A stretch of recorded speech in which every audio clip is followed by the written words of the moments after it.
Hello everyone, Jim Revell here, the chaplain, and I want to send out a video for this week on Election Tuesday. And I hope you cast your ballot and expressed your sentiments as an American citizen. What a privilege we have in this country. And of course, we certainly are awaiting the results of this election. And I want to just share with you some thoughts from the life of Abraham Lincoln. And I think our feeling right now, of course, in our country is there's a lot of division in our nation and a lot of deep feeling. But if we reflect back on about 160 years ago during a very tumultuous time, we find that the president at that time, Abraham Lincoln, was quite an amazing leader, at least as we study him. And I want to give you 3 lessons from his life that I think make him quite a stunning example in a very difficult time. And I would count him as one of the most astonishing presidential leaders that our country has ever had. And let me give you 3 lessons from his life. 3 lessons, 3 leadership lessons that could help us even during these times. And I'm just talking leadership, and you say, well, I'm not a leader. Every person's a leader. You influence someone, and there's a orientation or an attitude we come with. And Abraham Lincoln, there were 3 things. 1, he was accessible to everyone. Now there's a rumor, and whether this is true or not, that he met every Union soldier who enlisted in the Union Army during the Civil War. Now that may have been a bit exaggerated, but I do know this, that his press secretaries or his personal secretaries, John Nicolay and John Hay, said he spent 75% of his time with people because he saw the value of each person, and regardless of their perspective, he had the ability to connect relationally. And this is a huge lesson. If you want to influence people, build trust, establish a strong relationship. And what you're going to find is that becomes the emotional or the relational equity to have influence.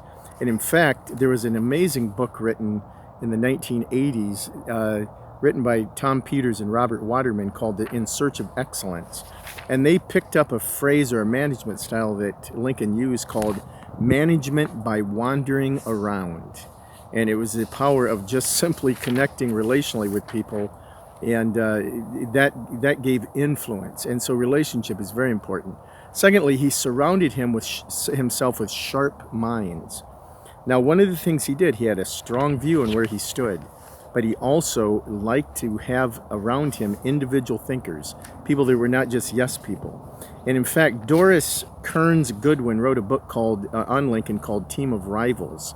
And she says this: Lincoln surrounded himself with people, including his own rivals who had strong egos, high ambitions, who felt free to question his authority, and who were unafraid to argue with him.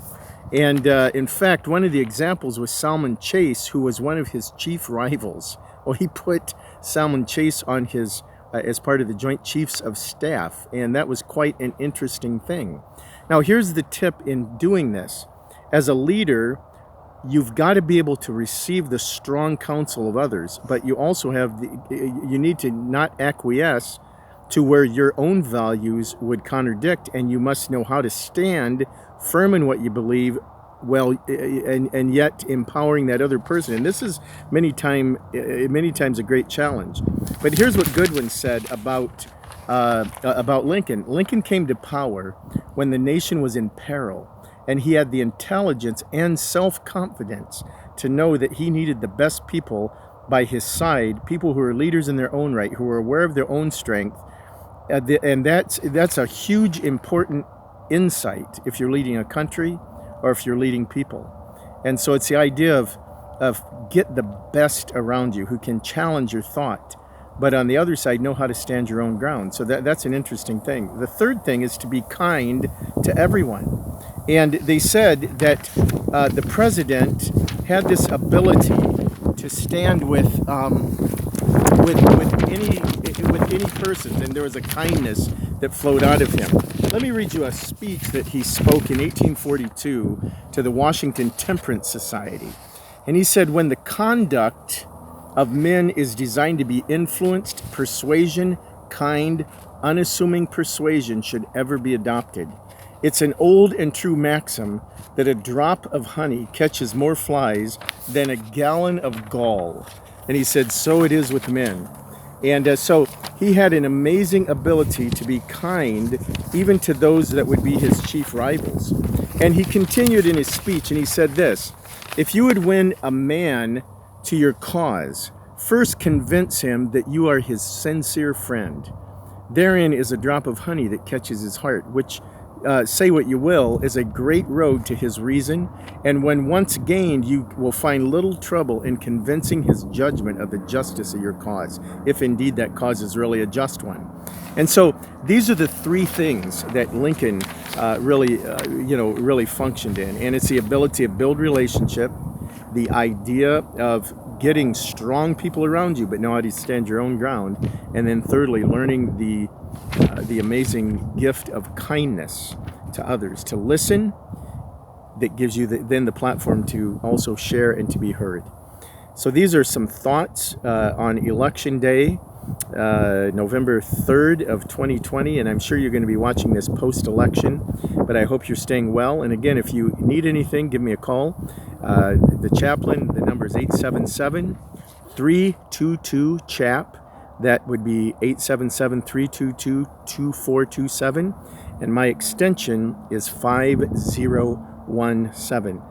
Make sure that if you're watching this the week of November 2nd through the 6th, make sure you get out there. If you're here in Illinois, make sure you get out there and enjoy the lovely weather. Thanks, and have a great day.